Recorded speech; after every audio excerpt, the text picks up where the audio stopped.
नमस्कार दोस्तों, मैं डॉक्टर कुलदीप कुमार के सर आप सभी का बहुत बहुत स्वागत करता हूं एक नए बिंदु के साथ और एक नई कड़ी के साथ। तो जैसा कि मैंने आपको बोला था कि क्लास जो है वो रेगुलर चलेगी और चल रही है रेगुलर। वैसे वही दूसरी क्लास है, चलेगी, निश्चिंत रहे, लगातार चलेगी, ठीक है ना। व्याख्याता, वरिष्ठ अध्यापक, एसआई, रीट और पटवार, इन सभी का जो पूरा कोर्स करवाया जाएगा। अब कोर्स से तात्पर्य है कि व्याख्याता और वरिष्ठ अध्यापक का तो A to Z करवाया जाएगा।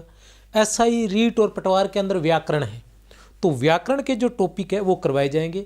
अधिकतर टॉपिक वरिष्ठ अध्यापक और जो हम व्याख्याता की तैयारी करेंगे उसके अंतर्गत हो जाएंगे, लेकिन जो भी शेष बचेंगे वो सारे के सारे अलग से करवा दिए जाएंगे, ठीक है ना। क्लास आपको यहीं से देखनी पड़ेगी, जैसे भी है, चाहे वरिष्ठ अध्यापक का, व्याख्याता का, जो भी है, ठीक है ना। तो देखते हैं। और क्लास का जैसे मैंने पहले बताया था कि क्लास अपने जैसे अभी स्वर करके आए हैं, उसके बाद व्यंजन कर रहे हैं, बड़ी क्लासें व्याख्या से विस्तार से कर रहे हैं। उसके बाद हम करेंगे इन्हीं क्लासों की शॉर्ट ट्रिक करेंगे। और अभी मैंने एक और चीज़ देखी है, वो भी बता दूं वर्ण विचार का बताने से पहले, ठीक है ना। शानदार क्लास होने वाली है। स्वर में जैसे ट्रिक बताई थी, मतलब ऐसी ट्रिक जो हम कह सकते हैं वैज्ञानिक ट्रिक, ठीक है ना, ठीक है, तुक्के वाली ट्रिक नहीं, वैज्ञानिक ट्रिक जो आसानी से आपको वहीं याद हो जाएगी एक ही सेकंड में, और दोबारा फिर आपसे गलती भी नहीं होगी, ठीक है। उसी तरह से व्यंजनों में भी आपको ऐसी ट्रिक बताई जाएगी जिसके बाद आपको व्यंजनों में किसी प्रकार की कोई गलती नहीं होगी, ठीक है ना। तो लेकिन उसके साथ साथ अभी पिछली जो वीडियो है उस पर एक कमेंट आया हुआ था कि सर ज़्यादा वीडियो न बने। तो ज़्यादा तो नहीं बनाऊंगा मैं वीडियो तो, लेकिन जो बात है वो एक बार जो विस्तार से बतानी होती है वो तो विस्तार से बतानी पड़ती है, उसका कोई इलाज नहीं है।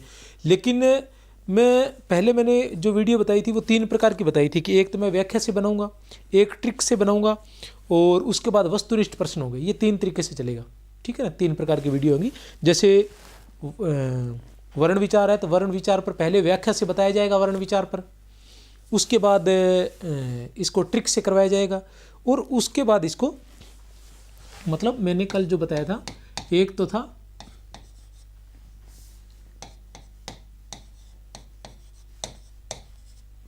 प्रत्येक बिंदु को व्याख्या सहित या विस्तार से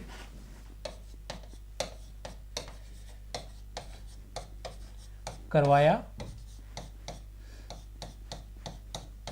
जाएगा, ठीक है ना। दूसरी जो बात थी वो ये थी, उसके बाद उसको क्या करवाया जाएगा, ट्रिक से करवाया जाएगा, ठीक है ना।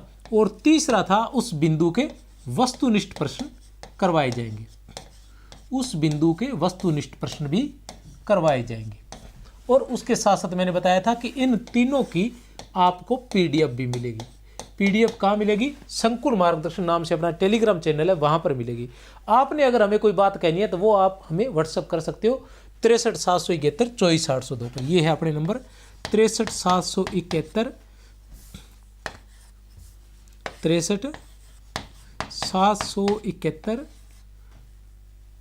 24 802, ठीक है ना।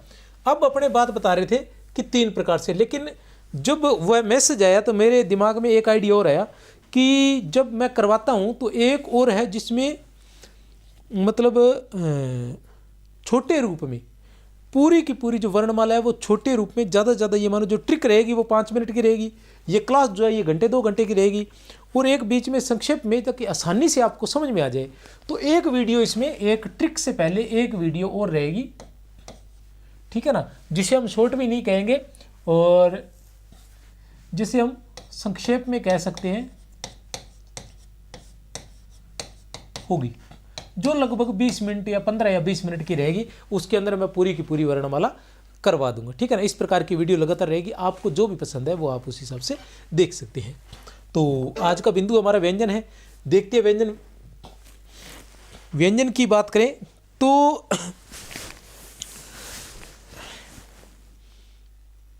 जो हिंदी भाषा है उसके अंदर मूल वर्णों की जो संख्या वो कितनी है? कल ही हमने बात की थी, मूल वर्ण जो है वो कितने हैं?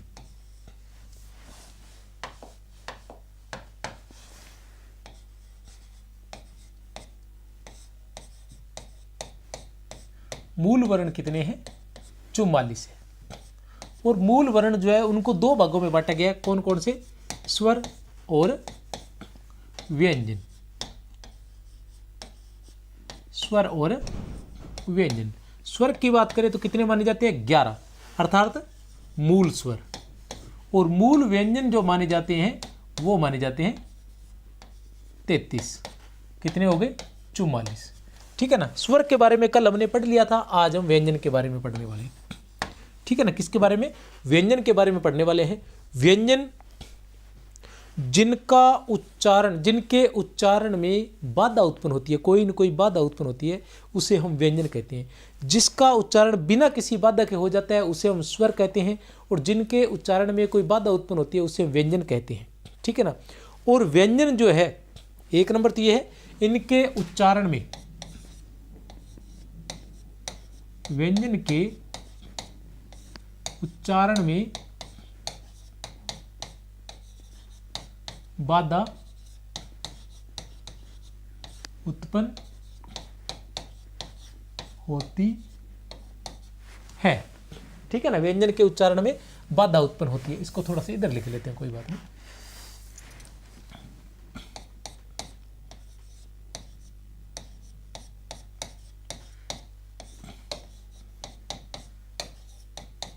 उच्चारण में बाधा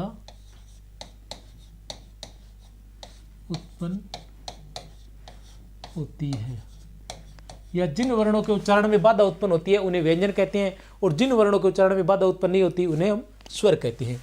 दूसरा,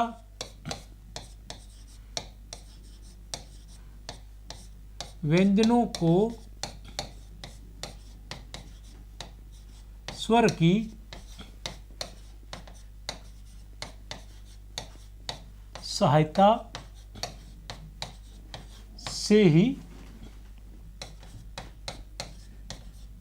बोला जाता है। व्यंजनों को स्वर की सहायता से ही बोला जाता है। तीसरा क्या है?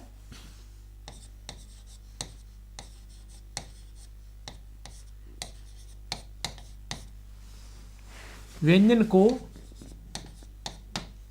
हल चिन्ह से लिखा जाता है। हल चिन्ह से लिखा जाता है।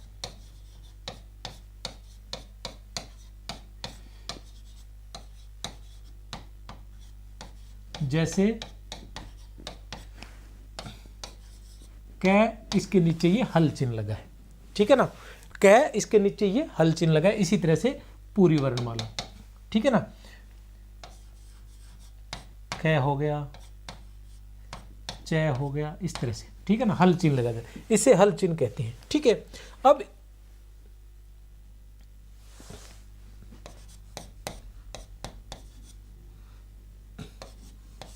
स्वर युक्त व्यंजन को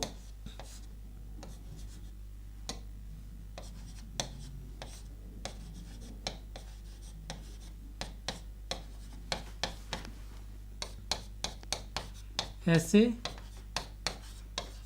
लिखा जाता है। कैसे? क धन ए बराबर क।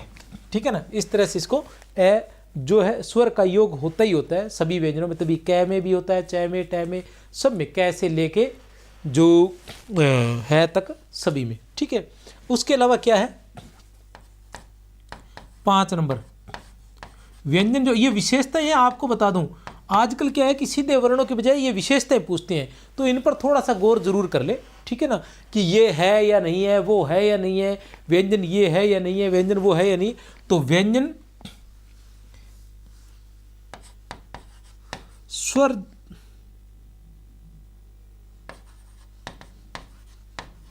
केवल घोष होते हैं, जबकि व्यंजन जो है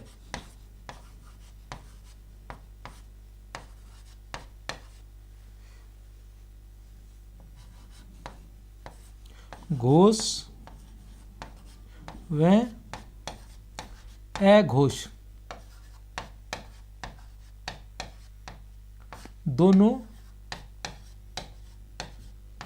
होते हैं। ठीक है ना। उसके बाद स्वर केवल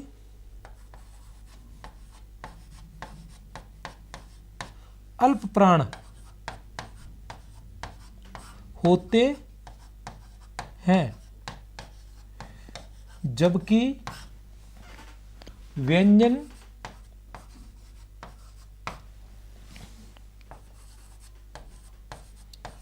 अल्प प्राण व महाप्राण दोनों होते हैं।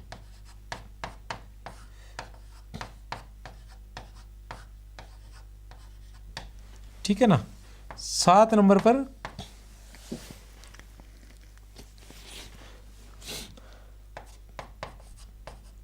स्वरों की मात्रा होती है, व्यंजनों की कोई मात्रा नहीं होती। ठीक है ना। और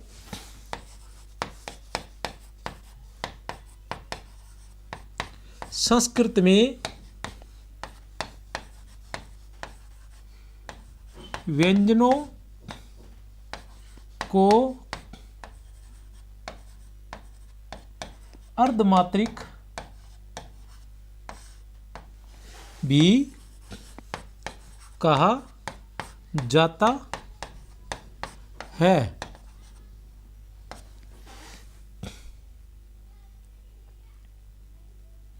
ठीक है ना। संस्कृत में व्यंजनों को अर्धमात्रिक कहा जाता है। क्यों? जैसे हम देखते हैं कि राम लिखा है, तो राम में रा की 2 मात्रा है, मैं की 1 मात्रा है। ठीक है ना। तो रा की 2 मात्रा किस चीज की है? ये रे की मात्रा नहीं है, ये तो है रे। इसमें आया आ, तो आ आया, आ की कितनी होती है? 2 मात्रा होती है। आ की 2 मात्रा है, रे की कोई मात्रा नहीं होती। और व्यंजन सभी हलंत युक्त होते हैं, उन्हें आधे वर्ण माना जाता है, आधा वर्ण। ठीक है ना। और आधे वर्ण की हम जानते हैं, जब छंद पढ़ते हैं हम जानते हैं कि आधे वर्ण की कोई मात्रा नहीं होती है। वैसे इसकी पीडीएफ मिल जाएगी, फिर भी आप स्क्रीनशॉट मारना चाहें तो मार सकते हैं, ये विशेषताएं काम आती है।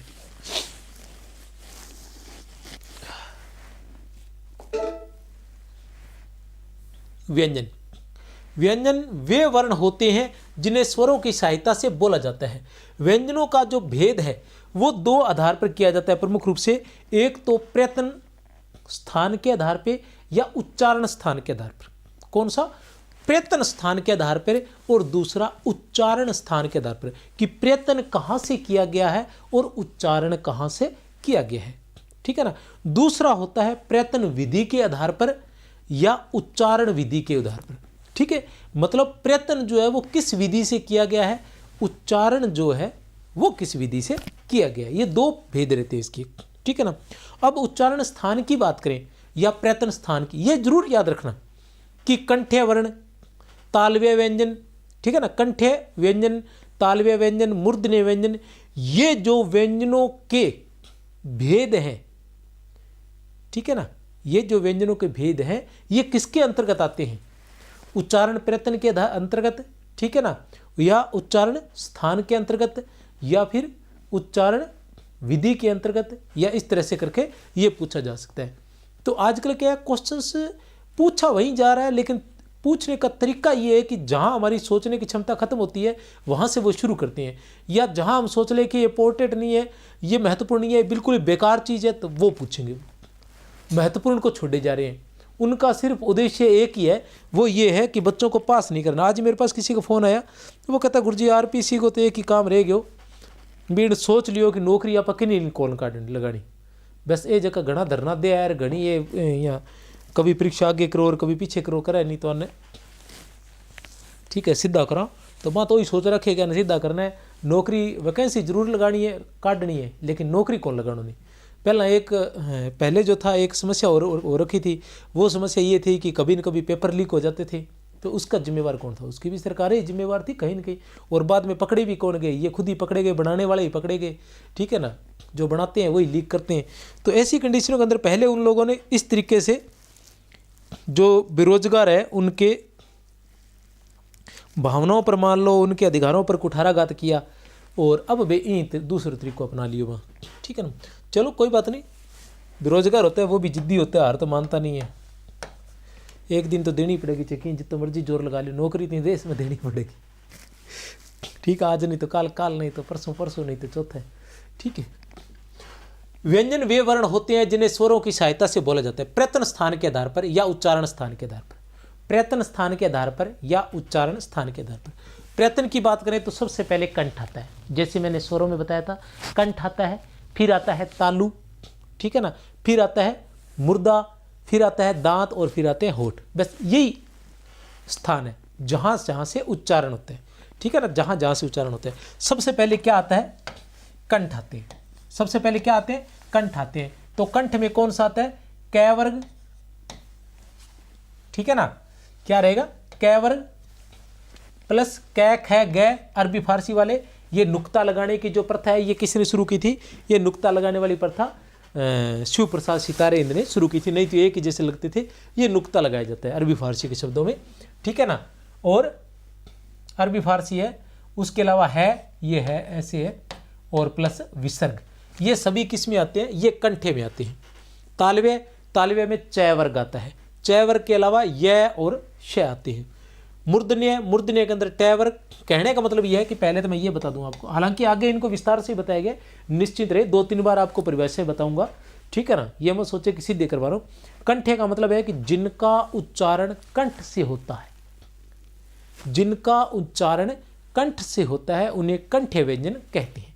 जिन व्यंजनों का उच्चारण कंठ से होता है उन्हें कंठे व्यंजन कहते हैं। जिन व्यंजनों का उच्चारण जीभ के अग्रभाग से तालु को स्पर्श करने से होता है, जिन व्यंजनों का उच्चारण जीभ के अग्रभाग से तालु को स्पर्श करने से होता है उन्हें तालव्य व्यंजन कहते हैं। जिन व्यंजनों का उच्चारण जीभ के अग्रभाग से मुर्दा को स्पर्श करने से, मुर्दा कौन सा होता है, तालु और दांतों के बीच का जो मसूड़ों वाली जगह है, वो जो कठोर भाग है उसको कहते हैं तालु और उसके बीच, ठीक है ना, तो क्या इसको मूर्धन्य व्यंजन कहते हैं।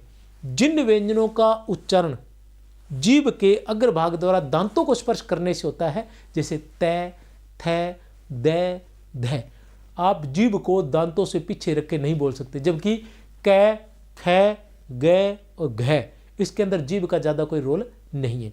उसी तरह जिन व्यंजनों का उच्चारण होठों के स्पर्श से होता है या होठों के मिलने से होता है उन्हें हम ओष्ठ्य व्यंजन कहते हैं, या जिन व्यंजनों का उच्चारण होठों से होता है उन्हें हम ओष्ठ्य व्यंजन कहते हैं, जैसे प, फ। अब होठों को दूर रखे प, फ नहीं बोला जा सकता, ठीक है ना, तय बोला जा सकता है। देखो होठों को दूर रखे तय, थ, द और ध, होठों को खुला रखे तय थ तय, क्योंकि इसके अंदर दांत और जीभ की जरूरत है, होठों की जरूरत नहीं है। होठों की जरूरत किस में रहती है, ओष्ठ्य व्यंजन में ही, प, फ, ब, भ और म, सभी के सभी में, ठीक है ना। तो ये है ओष्ठ्य व्यंजन। इसके अलावा होता है नासिकीय व्यंजन, ये पंचम वर्ण जो होते हैं ये नासिकीय व्यंजन होते हैं, ठीक है ना। दंतोष्ठ्य व्यंजन व और फ दंतोष्ठ्य व्यंजन है, व और फ ये अरबी फारसी वाले व है। अली जीवा व्यंजन जो है वो है, अली जीवा व्यंजन जो है वो है। चय वर्ग को तालु वर्त से भी कहते हैं, ये चय वर्ग जो है इसको तालु वर्त से भी कहते हैं, तालु वर्त से,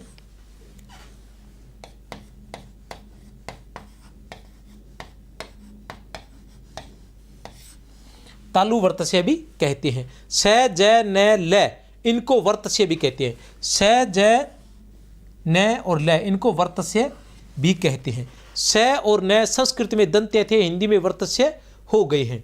स न संस्कृत में दंत्य थे, हिंदी में वर्तस्य हो गए। वर्तस्य का अर्थ होता है मसूड़ा, ठीक है ना। तो अब देखो ये जो चीजें हैं ये जो आपको मेरी जो बुक होगी उसमें भी ऐसे ही मिलेंगे, ये ट्रिक के माध्यम से। और ये कोई न कोई जो प्रमाणिक किताब है, चाहे उदय नारायण तिवारी जी है, चाहे भोलानाथ तिवारी जी है, चाहे हरदेव बहारी जी है, चाहे पृथ्वीनाथ पांडे है, ठीक है ना, उनकी किताबों से ये लिए गए हैं, ठीक है ना।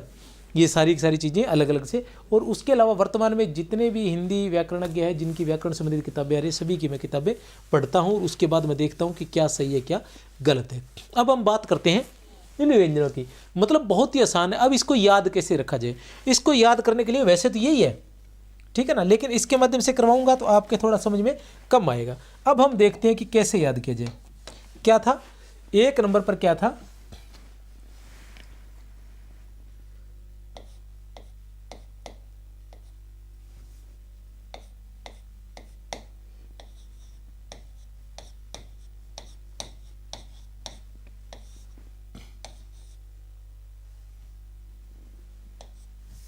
सॉरी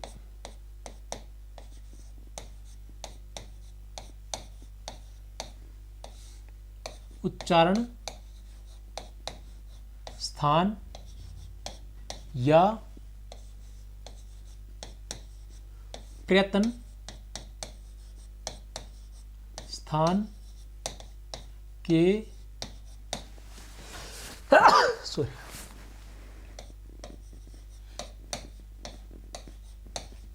आधार, उच्चारण स्थान या प्रयत्न स्थान के आधार पर।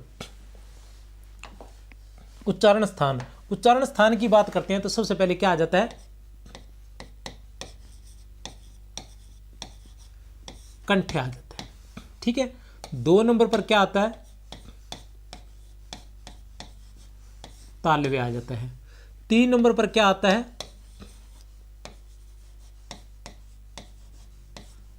मूर्धन्य आ जाता है। 4 नंबर पर क्या आ जाता है, दंत्य आ जाता है। 5 नंबर पर क्या आ जाता है,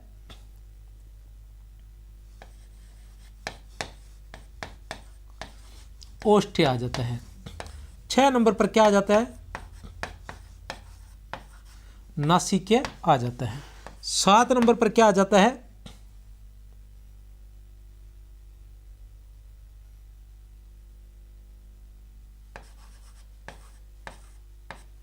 कंठोष्ठ्य आ जाता है।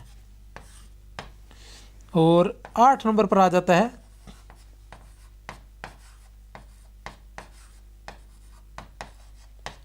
अलिजीवा, ठीक है ना।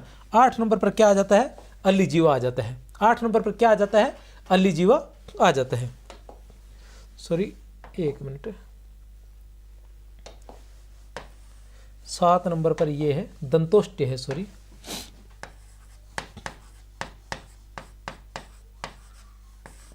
अब इसको कैसे याद करोगे, इसको याद करने की बहुत ही आसान सी ट्रिक है। कंठ है, सबसे पहले कंठ है तो कै वर्ग।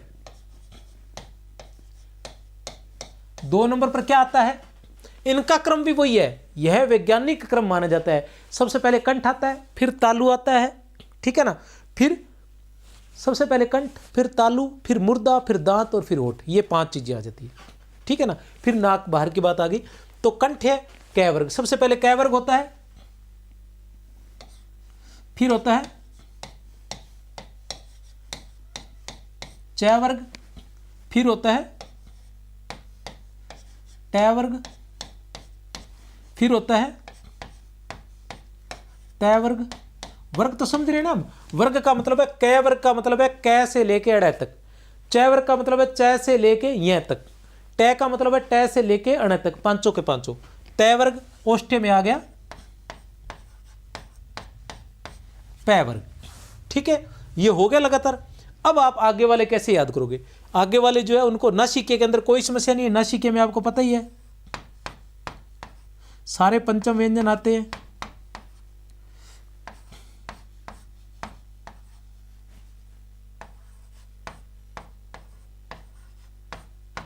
सारे के सारे पंचम।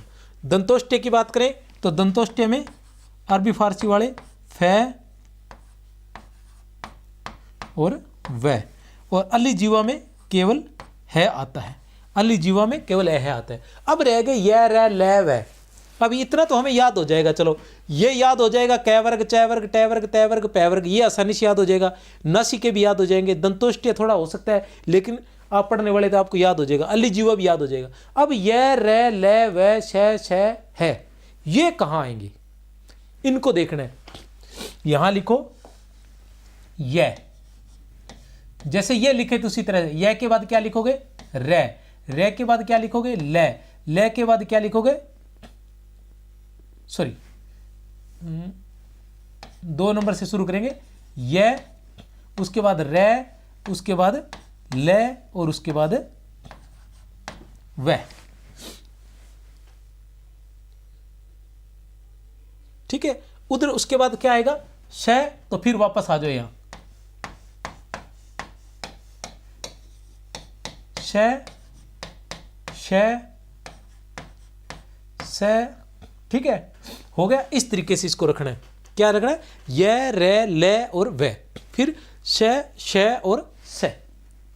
नंबर वाइज चलेंगे, य, रे, ले, व, श, श, श। ठीक है ना।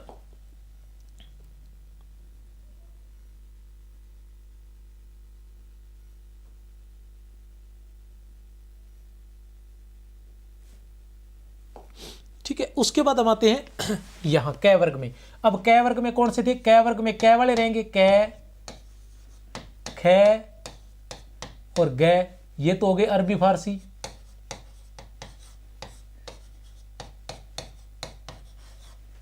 उसके बाद हो गया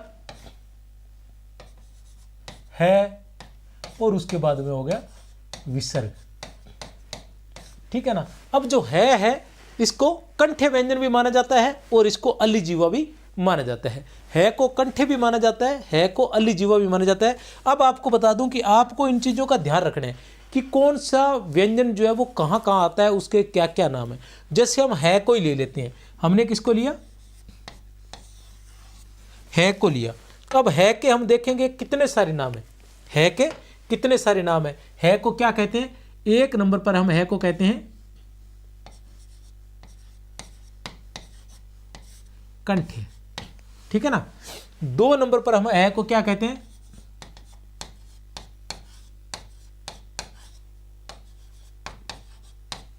अलिजीवा।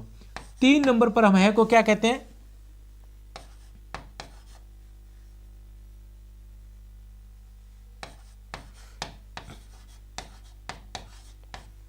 संघर्षी। ठीक है ना, कंठे, अलिजीवा, संघर्षी। 4 नंबर पर हम इसको कहते हैं काकल्य, काकल्य भी कहते हैं। 5 नंबर पर हम इसको क्या कहते हैं,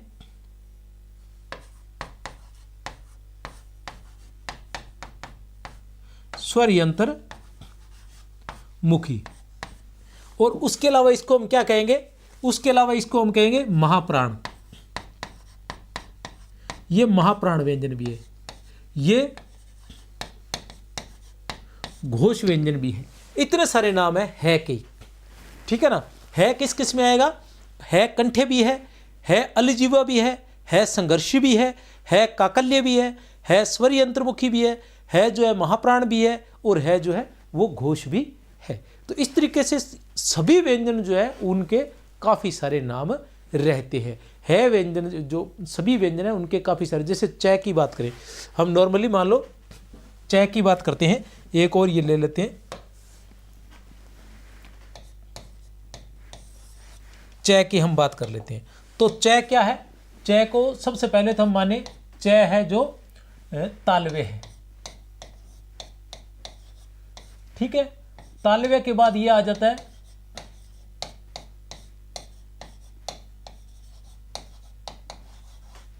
स्पर्श संघर्षी भी आ जाता है। तालवे के बाद ये स्पर्श संघर्षी भी आ जाता है। उसके बाद ये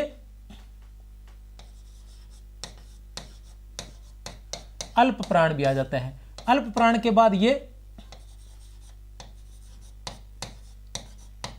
अघोष भी आ जाता है। तालवे आ जाता है, स्पर्श संघर्षी आ जाता है, अल्प प्राण आ जाता है, अघोष आ जाता है। ये च के नाम है। कोई एक आधा और भी हो सकता है, आगे आएगा तो इसको हम फिर नोट कर देंगे।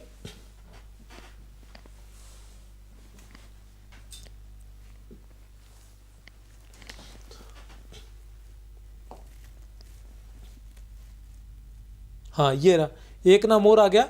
च को क्या कहते हैं? तालु वर्त से भी कहते हैं। च को और क्या कहते हैं? तालु वर्त से भी।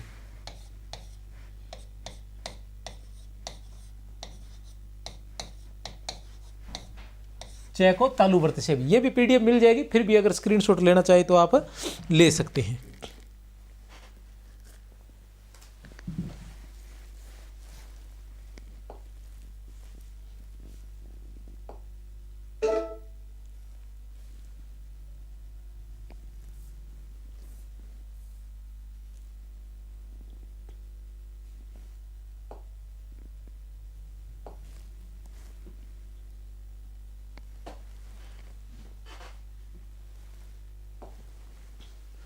प्रयत्न विधि, शुंक्त व्यंजन क और श, ये शुंक्त व्यंजन है। कितने माने जाते हैं शुंक्त व्यंजन?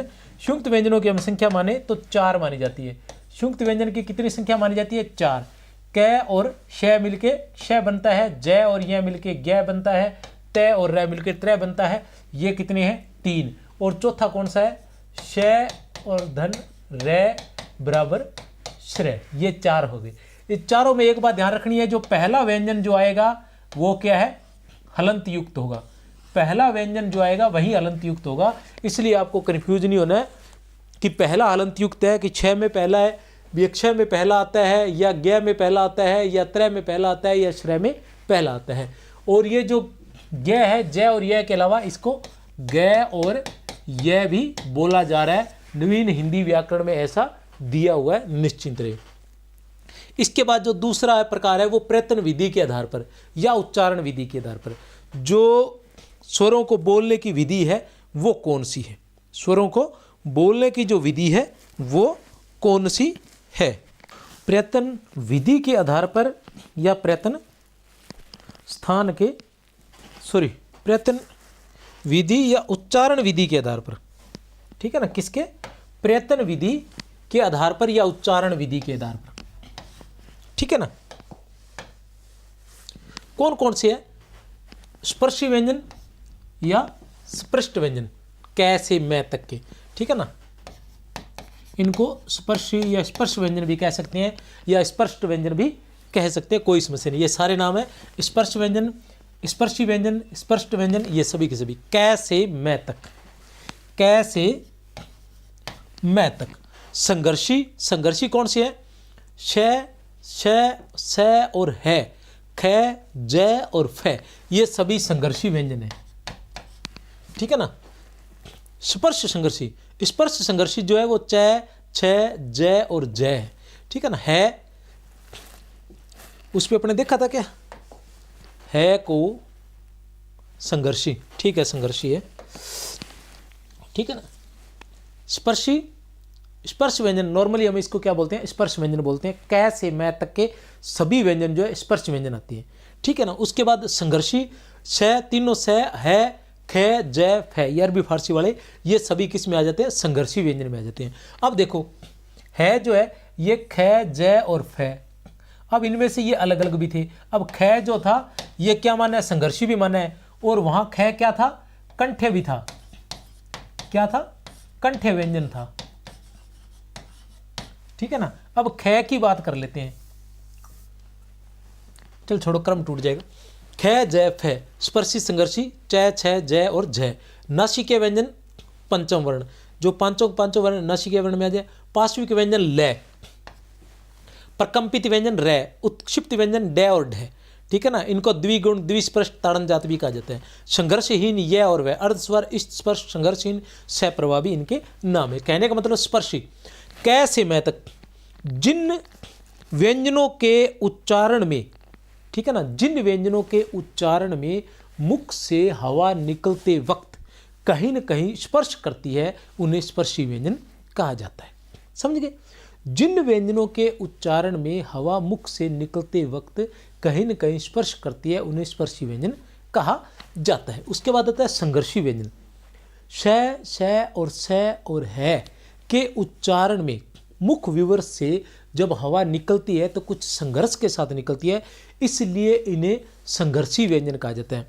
और उसके बाद स्पर्श संघर्षी, च वर्ग जो है वो स्पर्श व्यंजन में भी आता है, स्पर्श संघर्षी में भी आता है, इसलिए उन्हें स्पर्श संघर्षी कहा जाता है। स्पर्श व्यंजन में भी आता है, संघर्षी व्यंजन में भी आता है। इस पर भी मैं आगे आपको विस्तार से बताऊंगा।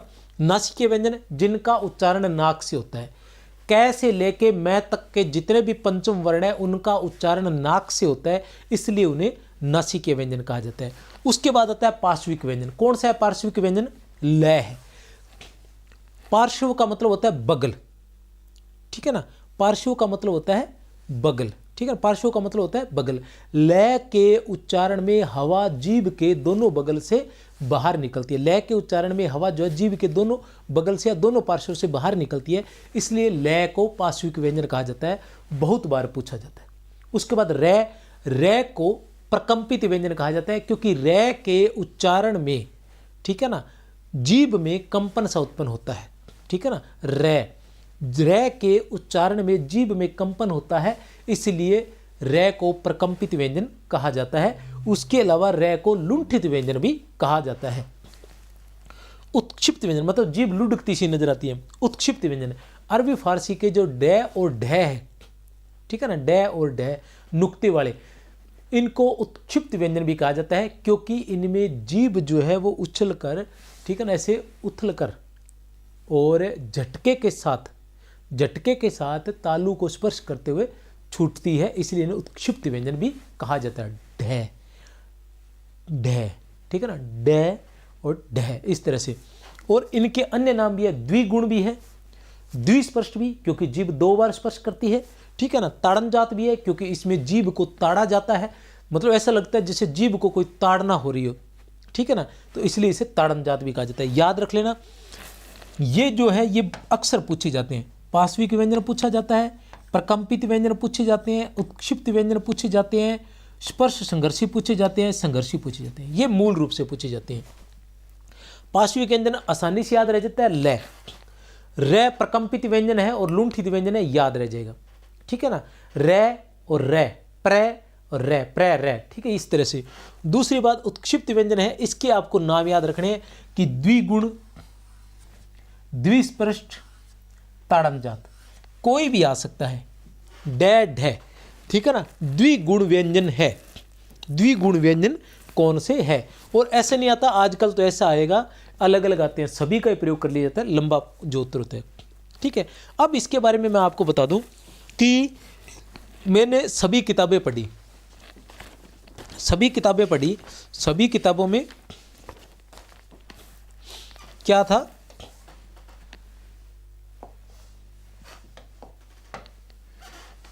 ठीक है, जो स्पर्श व्यंजन है,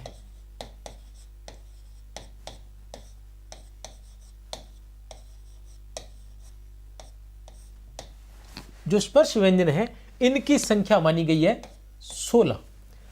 अधिकतर किताबों में इनकी संख्या क्या मानी गई है? 16 मानी गई है।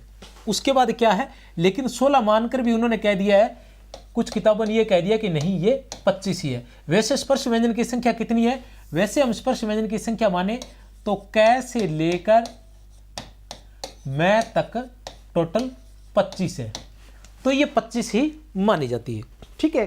अब क्या है कि बहुत सी किताबों ने स्पर्श व्यंजन की संख्या कितनी मानी है? 16 मानी है। 16 क्यों मानी है? कौन कौन से मानी है 16? एक तो आ गया कै वर्ग, ठीक है ना। कै वर्ग में भी जो अण है इसको नहीं लिया उन्होंने, कै से लेके कै घै ख ग घ 4, इसी तरह से 4 तक, च ये भी 4, ठीक है ना, और ट ये भी 4, ट वर्ग, इसके बाद तय वर्ग ये भी 4, उसके बाद पै वर्ग ये भी 4, टोटल हो गए 16। इनके जो पंचम वर्ण है इसको नहीं लिया, जो पंचम वर्ण है इसको नहीं लिया गया।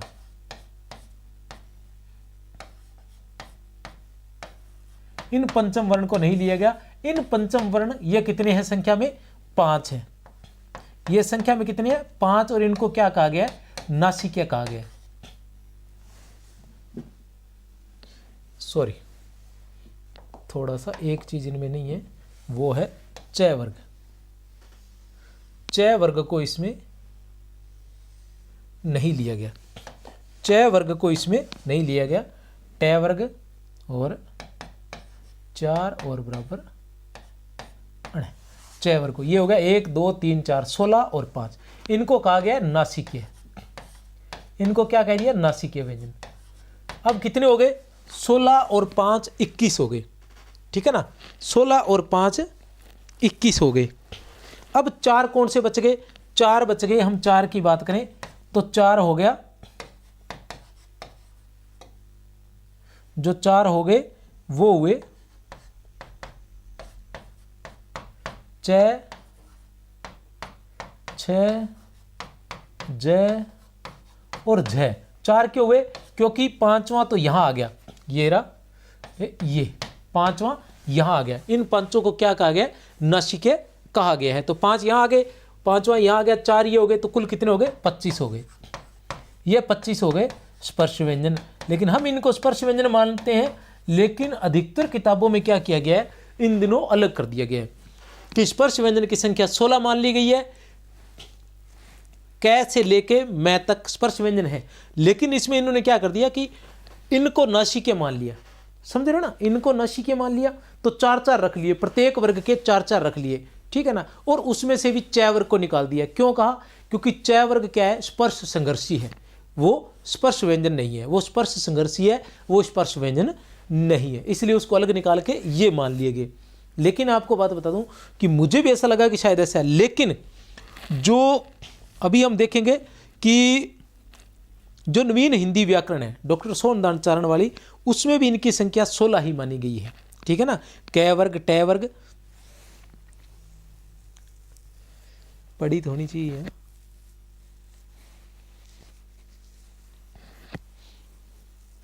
इन दिनों व्याकरण पढ़ रहा हूं ना, इतना ढेर लगा हुआ है।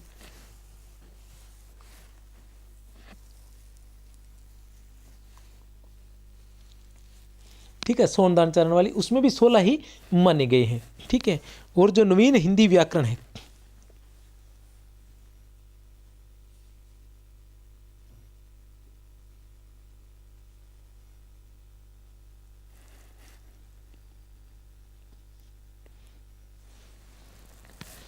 सोनदान चरण वाली है हिंदी व्याकरण एवं रचना प्रबोध।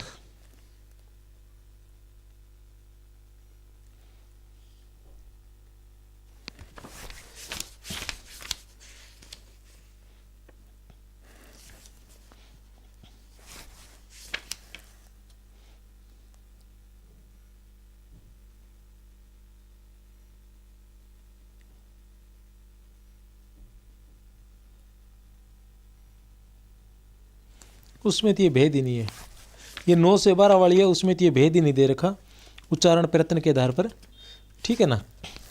और जो दूसरी वाली थी उसमें दे रखा था। लेकिन कामता प्रसाद जो थे डॉक्टर और केदार शर्मा, जो कामता प्रसाद वाली है, ये जो उदय नारायण तिवारी वाली है ना, उसके अंदर ऐसा दे रखा है 16 दे रखा है।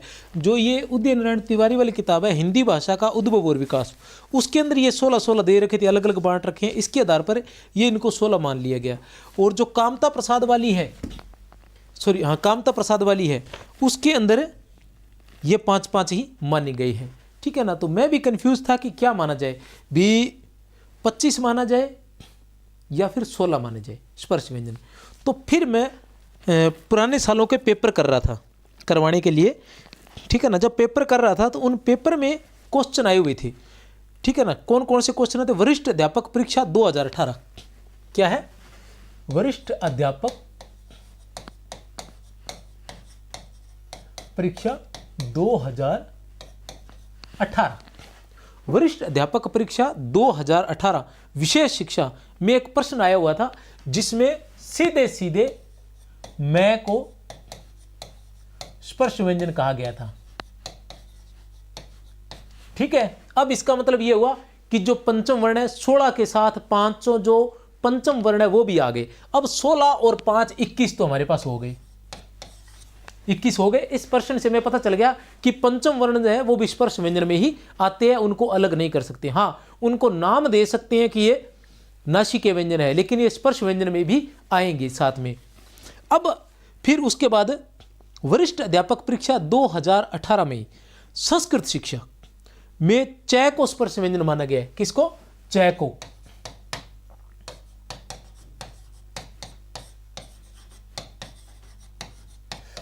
ये मैंने सारे तथ्य यहां लिखे हुए हैं, ठीक है ना। स्पर्श व्यंजन माना गया है, च को भी स्पर्श व्यंजन माना गया है। ऐसी स्थिति में क्या हुआ? ऐसी स्थिति में च भी स्पर्श संघर्षी की जगह स्पर्श व्यंजन में आ गया, ठीक है ना। अब हमारे अलग क्या हुए थे? 16 की जगह 25 की जगह 16 क्यों रहे थे? क्योंकि हमने इसमें से नासिकीय व्यंजन और स्पर्श संघर्षी व्यंजन निकाल दिए थे। इनको क्या मान लिया गया था? स्पर्श संघर्षी।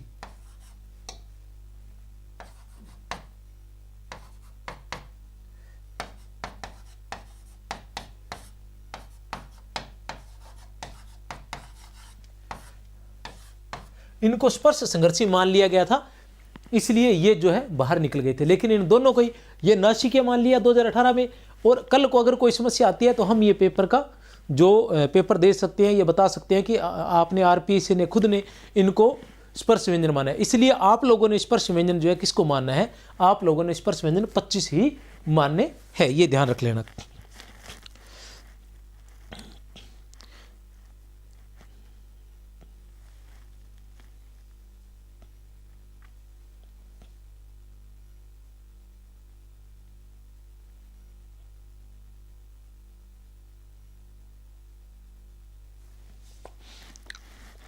बाकी के मैं नाम नहीं लूँगा, लेकिन मैंने सारी किताबें पढ़ी है, किसने कितने कितने माने हुए हैं, ठीक है ना। ये इसके अंदर मैंने लिख रखा है, बाकायदा नोट किया था ताकि कोई त्रुटि ना रहे और मेरे भी दिमाग में रहे भी हाँ किस कारण से मैं ये बातें जो है तथ्यात्मक जानकारी आपको दे पा रहा हूँ। बाकी आप किताबें पढ़ रहे हैं तो आपको पता ही होगा, ठीक है ना। उसके बाद आता है अल्प प्राण।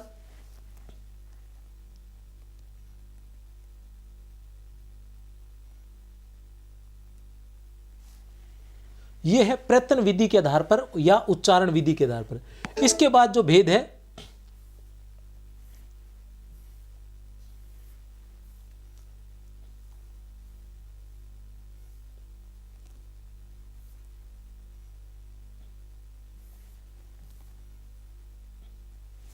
इसके बाद जो भेद है वो है श्वास वायु के आधार पर और स्वर तंत्रियों के।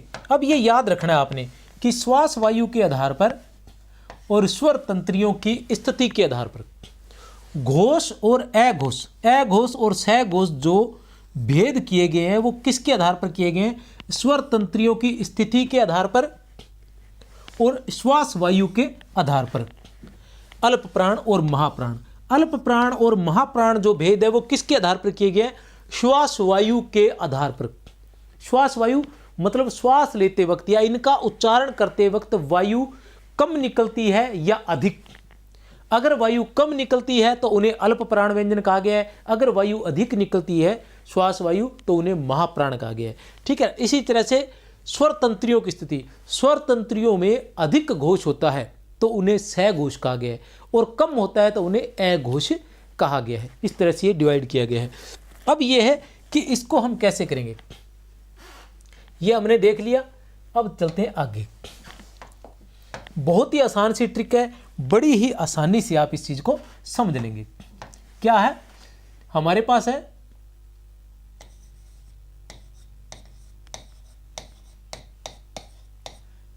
अल्प प्राण और दूसरा हमारे पास है महाप्राण। कोई समस्या नहीं है। अघोष और दूसरा हमारे पास है सघोष, ठीक है, कोई समस्या नहीं है। अब इधर अल्प प्राण क्यों लिखना है? क्योंकि ए वाले इधर लिखने हैं, बाकी उधर लिखने हैं। ऐसे अल्प प्राण, ऐसे अघोष। अल्प प्राण ऊपर क्यों लिखना है? ये इस पे एक प्रकार की सारणी है, आपने ध्यान रखना है। ये एक प्रकार की सारणी है और ये सारणी क्यों बनाई गई है? ये इसलिए बनाई गई है ताकि आपको आसानी से याद करवाया जा सके।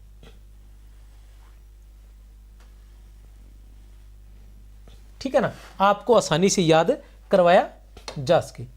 अब कैसे है अल्प प्राण? क्योंकि ये जो बड़ा है आप देख सकते हैं, अल्प प्राण बड़ा है, ए घोष छोटा है, इसलिए बड़ा पहले आता है, अल्प प्राण पहले और ए घोष बाद में। अब एक चीज आपको हमेशा याद रहती है कि एक होता है 1 3 5 और एक होता है 1 2, इस तरह से डिवाइड होता है। तो 1 3 5, 1 3 5 क्यों? क्योंकि एक तो याद रखना है कि दोनों में ए है, दोनों में क्या है, पहले ए है, तो ए वाले में पहले क्या होगा, 1 आएगा। 1 आएगा तो हमारे पास 2 होते हैं एक वाले, एक तो हमारे पास संख्या होती है 1 3 5, प्रत्येक वर्ग का पहला तीसरा पांचवा, और दूसरा होता है प्रत्येक वर्ग का पहला दूसरा, ठीक है ना। जिसमें ए लिखा हुआ है उसमें 1 आएगा। अब 1 आएगा तो 2 है हमारे पास एक वाले, एक तो है पहला तीसरा पांचवा और पहला और दूसरा। तो अब इसमें ज्यादा संख्या है, इसमें कम है, ठीक है ना। उसी तरह से इसमें ज्यादा है, इसमें कम है, तो ज्यादा वाले को ज्यादा में ले जाओ। कैसे ले जाओ, पहला तीसरा और पांचवा, प्रत्येक वर्ग का पहला तीसरा और पांचवा, इसमें आ जाओ अपने फिर वापस, प्रत्येक वर्ग का पहला और दूसरा व्यंजन, प्रत्येक वर्ग का पहला तीसरा और पांचवा व्यंजन, प्रत्येक वर्ग का पहला और दूसरा। यहां से शुरू चल रहे हैं तो शुरू से शुरू ही चलो, यह रे ले और वह, टोटल कितने हो गए, ये टोटल हो गया 15 और 4 19, ठीक है ना। 15 का मतलब प्रत्येक वर्ग का पहला, तो 5 5 10 और 5 15, प्रत्येक वर्ग का पहला, प्रत्येक वर्ग का पहला मतलब कै वर्ग का कै, च वर्ग का च, ट वर्ग का ट, त वर्ग का त, प वर्ग का प, 5 हो गए। तीसरा कै वर्ग का ग, ठीक है ना, च वर्ग का ज और ट वर्ग का ज, त वर्ग का द और प वर्ग का ब, 5 हो गए। और पांचवा मतलब पंचम वर्ग, तो पहला तीसरा पांचवा यह लेव। अब यह लेव तो यहां आ गया, तो यहां क्या बचा, यहां बचा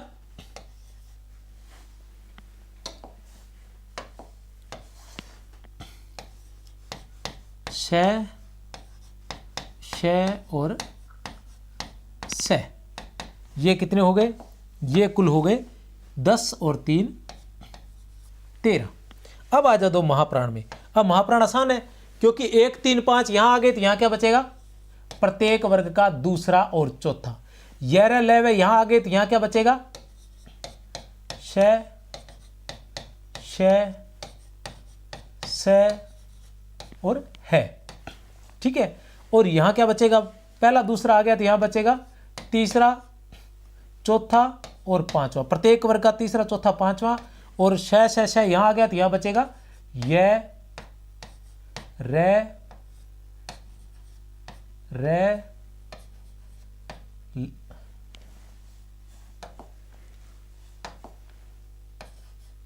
व और है। अब एक बात आपने ध्यान रखनी है, ठीक है ना, एक बात आपने क्या ध्यान रखनी है, एक बात यह भी ध्यान रखनी है कि है जो है इस तरफ ही आएगा। इस तरीके से लिखोगे तो यह भी आपको पता चलेगा कि है हमेशा, है की बड़ी समस्या रहती है कि है किस तरफ आएगा, तो है हमेशा इस तरफ आएगा महाप्राण में और सैघोष में। अब इनकी संख्या कितनी हुई, इनकी संख्या हुई 10 और 4 14, 19 और 14 कितने होते हैं 33, तो व्यंजनों की संख्या कितनी होती है 33। इधर 13, इधर कितने 15 और 5 20, टोटल कितने हुए 20 और 13 33, तो व्यंजनों की संख्या कितनी होती है 33। कोई समस्या नहीं है, व्यंजन पूरे के पूरे हो गए ना। इसी तरीके से आप आसानी से याद कर सकते हो। यहां 1 3 5 क्यों आया है, क्योंकि अल्प प्राण ऐसे शुरू हुआ है, ऐसे शुरू हुआ है, इसमें भी 1 आएगा, इसमें भी 1 आएगा। ये तो आप समझ रहे होंगे कि प्रत्येक वर्ग का पहला दूसरा तो आप समझते होंगे मेरे अंदाजे से, ठीक है ना। तो इसमें अल्प प्राण में प्रत्येक वर्ग का पहला तीसरा पांचवा और यह रेलेव, इस क्रम में आप जैसे लिख दोगे आपको कोई दिक्कत नहीं आएगी। बस क्रम का ध्यान रखना है कि इस क्रम में, और क्रम भी क्यों लिखना है, क्योंकि अल्प प्राण बड़ा है तो पहले अल्प प्राण लिखो और अल्प प्राण के साथ महाप्राण आ जाएगा। इसको तो आप भूल ही जाओ, इसकी कोई ज्यादा मारामारी है ही नहीं, क्योंकि इधर जो बचेगा वो इधर आएगा, ठीक है ना। अब अल्प प्राण बड़ा है तो पहले अल्प प्राण लिखो, और ए घोष छोटा है तो ए घोष को बाद में लिख लो। अब अल्प प्राण बड़ा है तो इसमें 1 3 5 आएगा, और फिर शुरुआत कहाँ से होता है, 1 3 5 का मतलब मैं तक हो गया, मैं के बाद कहाँ से शुरू होता है, य र लेव, तो यहाँ लिख दो य र लेव, ठीक है ना, य र लेव, य र लेव यहाँ लिख दो। अब यहाँ क्या आएगा, पहला और दूसरा और श और बस। है क्यों नहीं लिखना, क्योंकि है हमने पहले ही पता है कि है तो सिर्फ इधर आएगा। अब इधर जो बच गए, इधर कौन से बच गए, दूसरा और चौथा, श और है, और इधर श आ रखा है तो ये ले आ सके, ठीक है ना। सेम तो आएंगे नहीं, न तो ये आएंगे न इधर ये सेम आ सकते हैं, ये भी हमें पता है। अब इधर ये ले आ गया तो इधर क्या आएगा, श आएगा, और श के बाद क्या आता है आता है, तो है तो इधर आएगा नहीं, वो उधर जाएगा, हमें पहले से पता है कि है तो उधर आएगा, ठीक है ना। तो ये सिर्फ अपने ध्यान होना चाहिए, उसकी हमें जरूरत नहीं है, इधर जो बचेगा वो उधर चला जाएगा, ठीक है।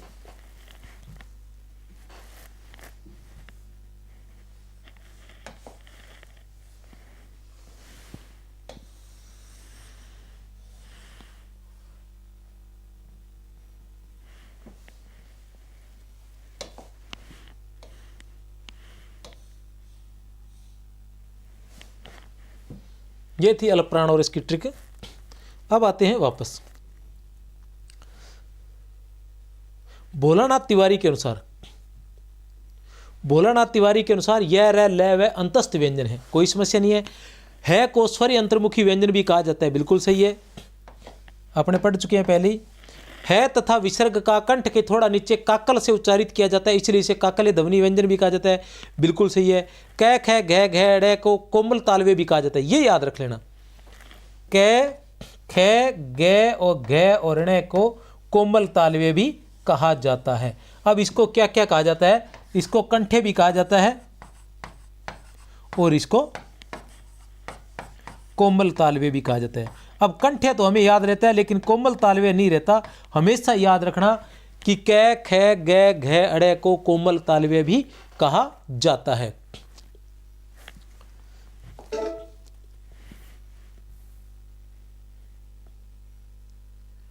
अब इसको थोड़ा सा विस्तार से पढ़ देता हूं, पहले हम पढ़ चुके हैं लेकिन फिर भी। व्यंजन जिन ध्वनियों के उच्चारण में वायु मुख से किसी न किसी भाग से घर्षण करते हुए निकलती है तथा जिनका स्वतंत्र उच्चारण संभव नहीं है, जिन्हें केवल स्वरों की सहायता से बोला जा सकता है, व्यंजन कहलाते हैं। जिन ध्वनियों के उच्चारण में वायु मुख से किसी न किसी भाग से घर्षण करते हुए निकलती है तथा जिनका स्वतंत्र उच्चारण संभव नहीं है, जिन्हें केवल स्वरों की सहायता से बोला जा सकता है, व्यंजन कहलाते हैं। व्यंजनों का वर्गीकरण। व्यंजनों का वर्गीकरण दो आधार पर होता है, प्रयत्न स्थान के आधार पर और प्रयत्न विधि के आधार पर। स्थान की बात करें तो उसमें सबसे पहले आता है कंठे व्यंजन। कंठे व्यंजन में कौन से आते हैं, कै वर्ग, कै ख ग अरबी फारसी वाले, है विसर्ग, कंठे और विसर्ग, है और विसर्ग, ये कंठे व्यंजन में आते हैं। इनका उच्चारण स्थान कंठ है, ठीक है ना, इसलिए इन्हें कंठे व्यंजन कहा जाता है। उसके बाद आता है तालव्य व्यंजन। च वर्ग, य श तालव्य व्यंजन है, इनका उच्चारण स्थान तालु है। इनके उच्चारण में जीभ का अगला भाग उठकर ऊपर के दांतों के मसूड़ों के ऊपर तालु को स्पर्श करता है। यह आप लोगों के लिए लिखा गया है, वैसे मैंने सारी बातें समझा दी है, लेकिन फिर भी एक बार फिर से, ताकि जब आप पढ़ो, क्योंकि समझाना एक अलग चीज़ होती है और सीधा पढ़ा हुआ ये नोट्स के रूप में आपको मिल जाएंगे, ताकि आप इनको पढ़ सकें, ठीक है ना। तालव्य व्यंजन च वर्ग प्लस य और श तालव्य व्यंजन है।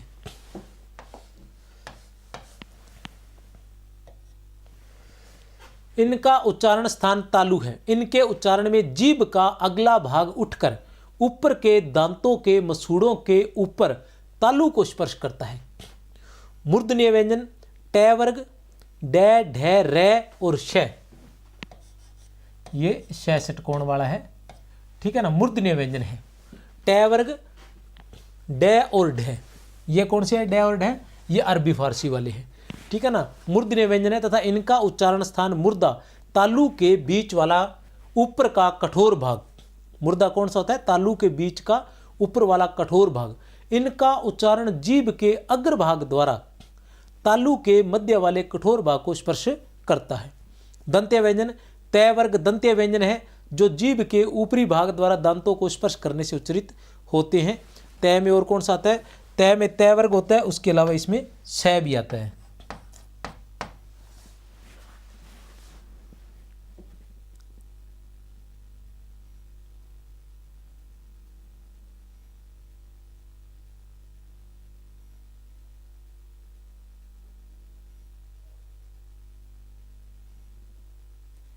ओष्ठ्य व्यंजन। ओष्ठ्य व्यंजन कौन से हैं? पै वर्ग जो है वो ओष्ठ्य व्यंजन है। इसके अलावा वै और मैं है, ये भी ओष्ठ्य व्यंजन में आती हैं। ये दोनों ओष्ठों को मिलाने पर बोले जाते हैं, इसलिए ओष्ठ्य व्यंजन कहा जाता है। दंतोष्ठ्य व्यंजन वै तथा फै, वै नुक्ते वाला, फै भी नुक्ते वाला है। दंतोष्ठ्य व्यंजन है, इनका दंतोष्ठ्य ऊपर के दांत एवं नीचे के ओष्ठ के मिलने से उच्चारित होता है। दंतोष्ठ्य व्यंजन है, इनका उच्चारण जो है ऊपर के दांत व नीचे के ओष्ठ की, फै, ऐसे फै और वै। ठीक है जी। फारसी और अंग्रेजी के शब्दों में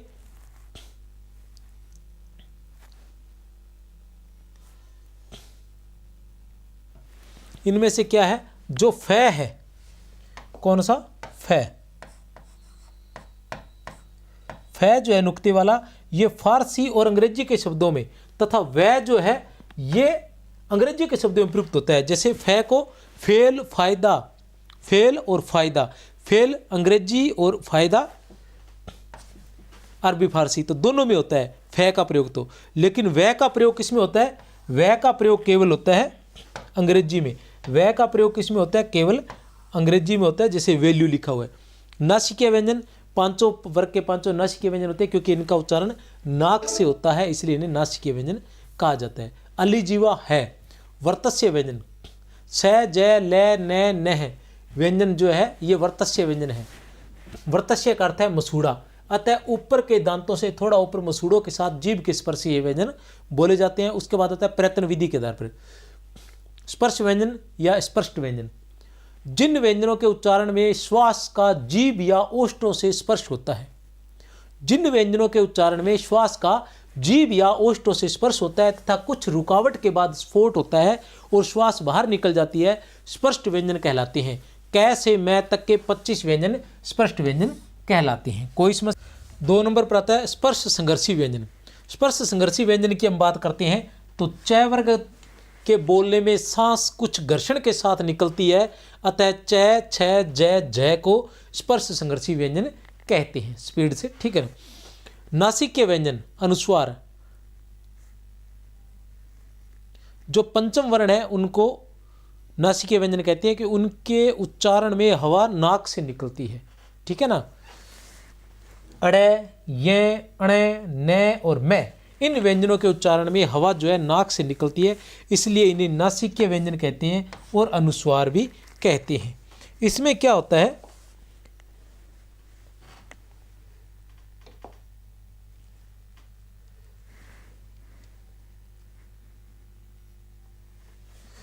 क्या है कि इसमें जो नासिकीय व्यंजन वाली, वैसे तो क्या है कि नासिकीय व्यंजन जो होते हैं ना,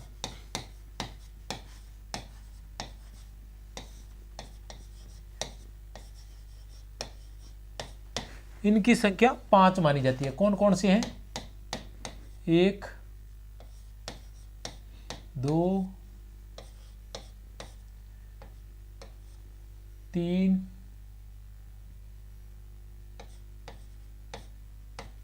4 और 5, ये 5 मानी जाती है, ठीक है ना। और अनुस्वार जो होते हैं वो अलग चीज होती है।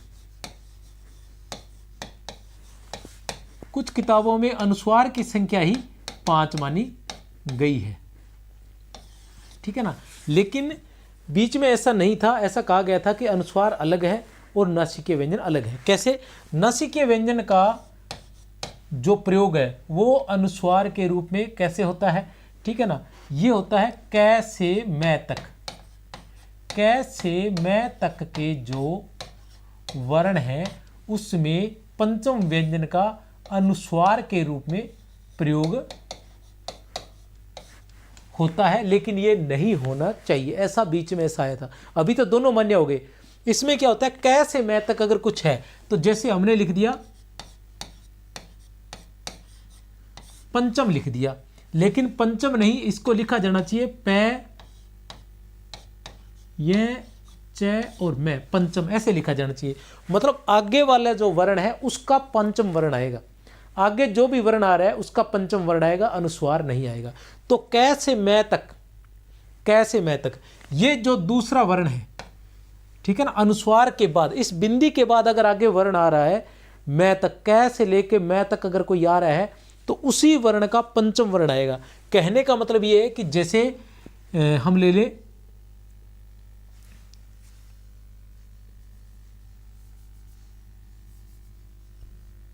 पंख ले लें, अब आ गया पंख।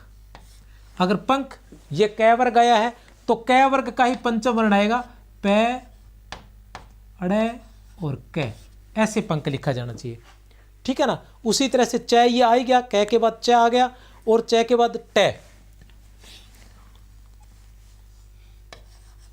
जैसे हम लिखते हैं दंड, दंड ऐसे लिखते हैं, लेकिन इसको कैसे लिखा जाना चाहिए, दे अणे डे, ऐसे लिखा जाना चाहिए। मतलब बीच में ऐसा कहा गया था कि ऐसे लिखा जाना चाहिए, यही शुद्ध होता है। बाद में फिर दोनों को वापस मान लिया गया कि आप चाहो तो ऐसे लिखो और चाहो तो ऐसे लिखो, वर्तमान में दोनों ही सही है। और उस वक्त क्या कहा जाता था कि अनुस्वार का प्रयोग किस में किया जाता है, ये रे ले वे से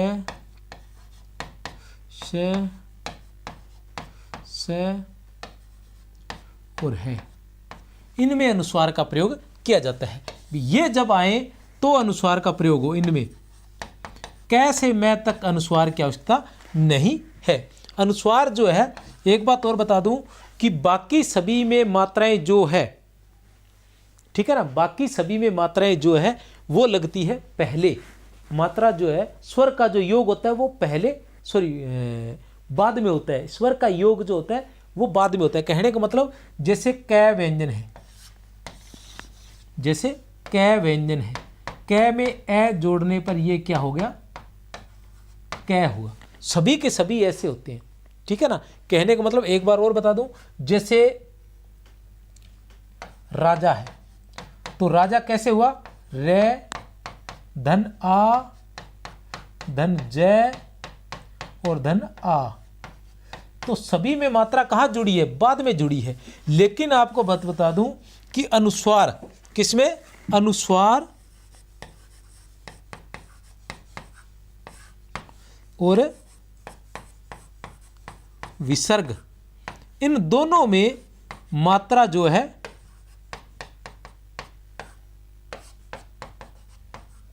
स्वर पहले लगते या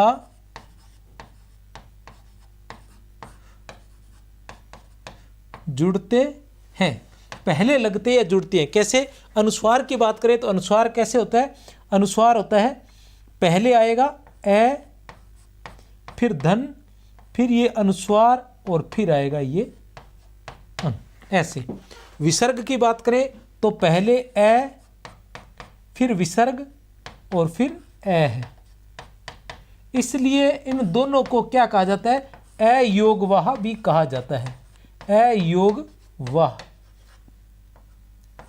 क्यों, क्योंकि इनका उच्चारण ए के योग से होता है, या ये ए के योग से ही वाहक, इनका जो वाहक है वो ए है, ए के योग से ही ये आगे चलते हैं या इनका उच्चारण हो पाता है। इसलिए इनको अयोग, ए के योग से ही इनका अस्तित्व है, इसलिए इनको अयोगवाह कहा जाता है। अयोगवाह किसको, अंग को और या अनुस्वार को या फिर विसर्ग को, अनुस्वार को या फिर विसर्ग को, अनुस्वार को या फिर विसर्ग को याद रख ले, अयोगवाह कहा जाता है। चलते हैं अब नासिकीय व्यंजन, उत्क्षिप्त व्यंजन। ड एवं ढ व्यंजन का उच्चारण जीभ की नोक को उलटकर, ड एवं ढ व्यंजन का उच्चारण जीभ की नोक को उलटकर कठोर तालु को झटके के साथ कुछ दूर तक छूकर किया जाता है। कठोर तालु को झटके के साथ कुछ दूर तक छूकर किया जाता है, इसलिए इन्हें उत्क्षिप्त या द्विस्पृष्ट, ये द्र नहीं है, ये द ही है खाली, याद रख लेना, द्विस्पृष्ट या ताड़न जात व्यंजन भी कहा जाता है। ये इसके नाम है, पहले बता चुका हूं, उत्क्षिप्त व्यंजन, द्विस्पृष्ट व्यंजन और ताड़न जात व्यंजन कहते हैं। इन व्यंजनों का उच्चारण हिंदी की अपनी विशेषता है, अतः इनका प्रयोग जो है वो कहाँ कहाँ नहीं होना चाहिए और कहाँ कहाँ होना चाहिए वो भी बता दूं। अंग्रेजी से आए हुए शब्द जैसे रेडियो, बॉडी, रोड, बोर्ड आदि में नहीं करना चाहिए। अंग्रेजी से आए हुए शब्दों में डे एवं ढे, अरबी फारसी के डे एवं ढे का प्रयोग नहीं करना चाहिए। उसके अलावा शुक्त व्यंजन की स्थिति में भी इनका प्रयोग नहीं करना चाहिए, जैसे गड्डी है, बुड्ढा है, इसके अंदर इनका प्रयोग नहीं करना चाहिए। जैसे ये यहां कर रखा है लेकिन ये गलत है,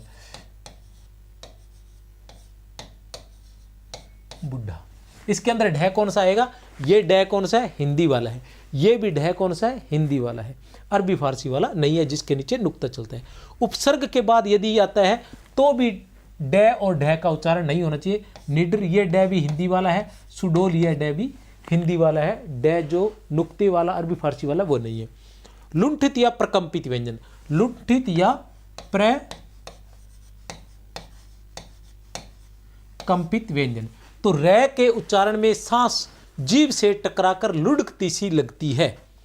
रै के उच्चारण में सांस जीभ से टकराकर लुढ़कती सी लगती है, इसलिए रै को लुंठित व्यंजन कहा जाता है।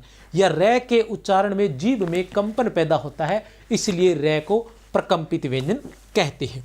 इष्ट, तनिक, स्पष्ट व्यंजन, इष्ट या इष्ट का मतलब होता है तनिक, स्पष्ट व्यंजन जिनमें थोड़ा सा स्पर्श होता है कहीं न कहीं, जिनको अर्ध स्वर भी कहा जाता है। ठीक है ना, जैसे स्वरों के उच्चारण में कहीं कोई स्पर्श नहीं होता, इसलिए सीधी हवा निकलती है, उसी तरह से इसमें नाम मात्र का स्पर्श होता है, इसलिए इनको इष्ट या तनिक स्पर्श व्यंजन भी कहा जाता है। यह वह के उच्चारण में मुंह में क्रमशः जीभ, तालु तथा ओष्ठ का स्पर्श क्षणिक और कम होता है। यह और वह के उच्चारण में, ठीक है ना, क्रमशः जीभ, तालु तथा ओष्ठ का स्पर्श क्षणिक और कम होता है, इसलिए इन्हें इष्ट स्पष्ट व्यंजन कहते हैं। यह, रै, लय तथा वह का उच्चारण अवरोध की दृष्टि से स्वर एवं व्यंजन के बीच का होता है, अतः इन्हें अंतस्थ व्यंजन भी कहा जाता है। यह, रै, लय, वह, इनका जो उच्चारण है, ठीक है ना, वो स्वर एवं व्यंजन के बीच का होता है अवरोध की दृष्टि से। स्वर से थोड़ा सा ज्यादा अवरोध उत्पन्न होता है इसमें, लेकिन व्यंजनों की अपेक्षा इसमें कम होता है, इसलिए इनको अंतस्थ व्यंजन, मध्यस्थ जिसके बोलते हैं वो है। पार्श्विक व्यंजन, लय को, किसको? लय को पार्श्विक व्यंजन कहा जाता है। श्वास जीभ के दोनों पार्श्व, पार्श्व का मतलब बगल से, दोनों बगल से बाहर निकल जाती है, इसलिए इसे पार्श्विक व्यंजन कहा जाता है। संघर्षी व्यंजन, श, श, स और है के उच्चारण में मुख्य अंगों के परस्पर निकट आने से वायु मार्ग संकीर्ण हो जाता है तथा हवा घर्षण के साथ निकलती है, इसलिए इन्हें संघर्षी व्यंजन भी कहा जाता है। तथा इनके बोलने में घर्षण होने से, ठीक है ना, हवा जो है वो गर्म हो जाती है, इसलिए इन्हें उष्म व्यंजन भी कहा जाता है। इसलिए इन्हें गर्म सी हो जाती है, इसलिए इन्हें उष्म व्यंजन भी कहा जाता है। क्या कहा जाता है? उष्म व्यंजन भी कहा जाता है। अब देखते हैं, अपने एक चीज और देखते हैं, वो क्या थी? वो अच्छा उधर चला गया क्या? वो है जो था, है शायद उष्म व्यंजन था या नहीं था, चलो कोई बात नहीं। शुक्त व्यंजन, हिंदी में एक श, कै और श,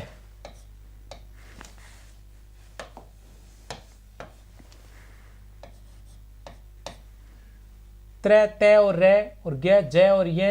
अब उच्चारण की दृष्टि से प्राय ग को ग और ये, श्र, श और रै शुक्त व्यंजन है, जिनके लिए एक अलग लिपि चिन्ह निर्धारित है। शुक्त व्यंजन की संख्या कितनी है? शुक्त व्यंजन की संख्या है 4। शुक्त व्यंजन की कितनी संख्या है?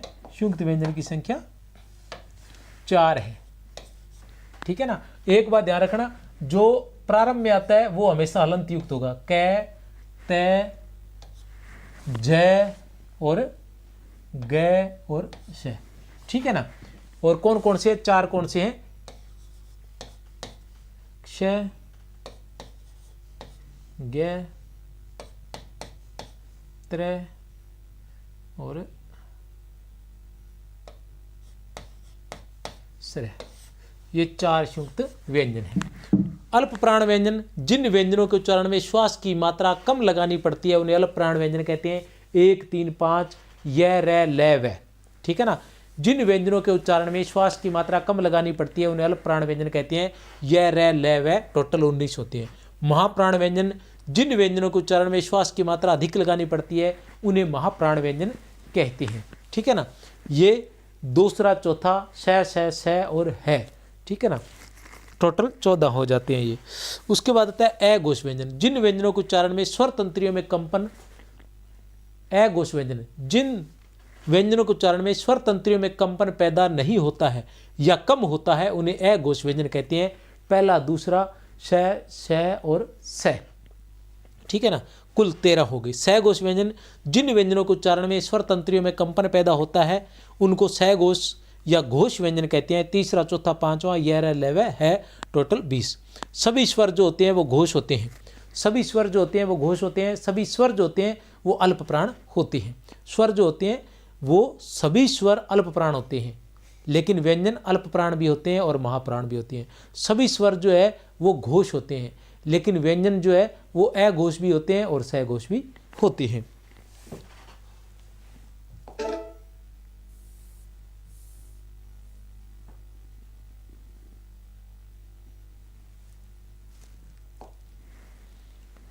वर्णों के समुदाय को वर्णमाला कहते हैं।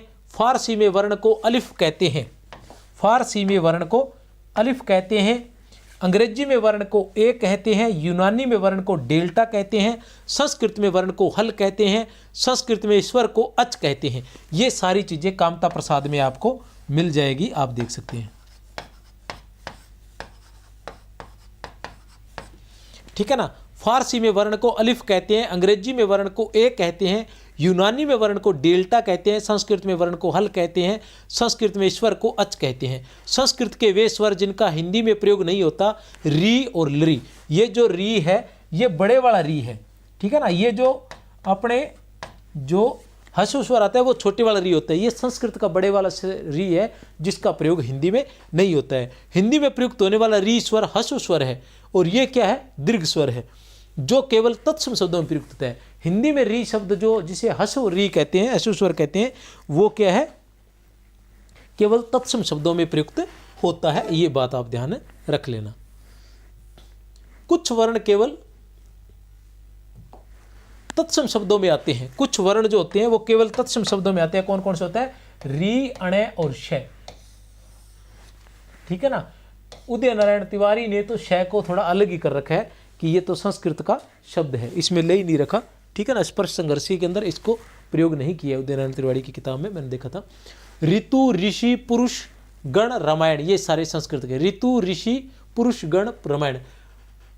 ड और यह भी केवल संस्कृत शब्दों में आते हैं, अणे और यह भी केवल संस्कृत शब्दों में। ये क वर्ग वाला है, ध्यान लगा लेना, कई बार क्या होता है पता नहीं चलता। क वर्ग वाला और ये च वर्ग वाला केवल संस्कृत शब्दों में आते हैं। जैसे अंक हो गया। अब कुछ चीजें मैं बता दूं, जैसे अंक है, अंक में क्या है, अंक में अणे जो है आधा और क पूरा है। अंक में हम क्या है कि इसको ऐसे लिखते हैं, यहाँ तो ये सीधा लिखा है, वैसे लिखा हुआ कैसे आता है, ये कई बार क्या इस चीज में लिखा नहीं जाता ना, ये ऐसे लिखते हैं हम, ऐसे अंक। तो इसमें ऐसे लगता है देखने में कि क आधा है, लेकिन क आधा नहीं है, इसमें क पूरा है, ये अणे जो है वो आधा है। उच्छ्वास की बात करें, उच्छ्वास में 6 के नीचे हलंत लगा होता है, तो उच्छ्वास या अश्वास लिख रखा है, ये त्रुटिपूर्ण है। ऐसे जैसे उच्छ्वास ऐसे लिखा होता है, तो इसको देख के ऐसे लगता है कि जैसे च आधा है और 6 पूरा है, लेकिन नहीं, ये रियल में क्या है, उ च छ वास, उच्छ्वास। इसमें क्या है, सॉरी, इसमें च पूरा है, उ च छ वास, इसमें 6 आधा है और च पूरा है, ऐसे लिखा जाएगा। चिन्ह में, चिन्ह की बात करें तो प्रहलाद, इससे पहले आता है प्रहलाद। प्रहलाद में क्या होता है, प्रहलाद को हम कैसे लिखते हैं, ये थोड़े सारे ये लिखने वाले ऐसे है ना, तो इसमें पीपीटी में ऐसे लिखा नहीं जाता, इसलिए गलत लिखे गए हैं, थोड़ा आप ध्यान लेना। है होता है और ऐसे ल नीचे आता है, प्रहलाद ऐसे लिखा जाता है, नीचे है के नीचे ल लगता है, तो हम सोचते हैं कि ल आधा होगा, नहीं, ल आधा नहीं है, इसमें प्र है और लाद है आधा होता है, ठीक है ना। इसमें है आधा है और ल जो है पूरा है। इसी तरह चिन्ह, चिन्ह को हम कैसे लिखते हैं, चिन्ह को हम लिखते हैं ऐसे, ची है और है के नीचे लिखते हैं न, तो देख के लगता है कि न आधा है, लेकिन नहीं, है आधा है। इसको हम ऐसे लिख सकते हैं, ची है और न चिन्ह है के हलंत लगते हैं। द्वित्व शुंक्त व्यंजन, एक जैसे व्यंजनों के मेल को द्वित्व कहते हैं। जैसे गन्ना, पक्का, बच्चा, हिंदी में इन्हें शुंक्त वर्ण कहा जाता है। ठीक है ना, द्वित्व संस्कृत में इन्हें द्वित्व कहा जाता है और हिंदी में इन्हें शुंक्त व्यंजन कहा जाता है। जैसे गन्ना, पक्का, बच्चा आदि। बलाघात या स्वराघात, बोलते समय किसी अक्षर के उच्चारण पर जो बल दिया जाता है उसे बलाघात कहते हैं। बलाघात अक्षर के स्वर पर ही होता है, इसलिए इसे स्वराघात भी कहते हैं। अनुतान, बोलने में जो सुर का उतार चढ़ाव, आरोह अवरोह होता है उसे अनुतान कहते हैं। शब्द और वाक्य दोनों स्तर पर अनुतान का महत्व है। तो ये थी व्यंजन की क्लास, वर्ण की क्लास। ये 2 क्लासें पूरी हो गई है। पहली क्लास ईश्वर की थी, दूसरी क्लास जो है वो व्यंजन की है। कुछ विद्यार्थी कह रहे हैं कि सर क्लास लंबी होती है, तो मेरा कहने का मतलब ये है कि ये उन सभी विद्यार्थियों के लिए है जो शुरुआत कर रहे हैं। ठीक है ना, ताकि भविष्य में कभी भी आपको देखने के लिए काम आ सके। सभी बच्चों के लिए है, शुरू से 0 से लेकर लास्ट तक की क्लासें हैं।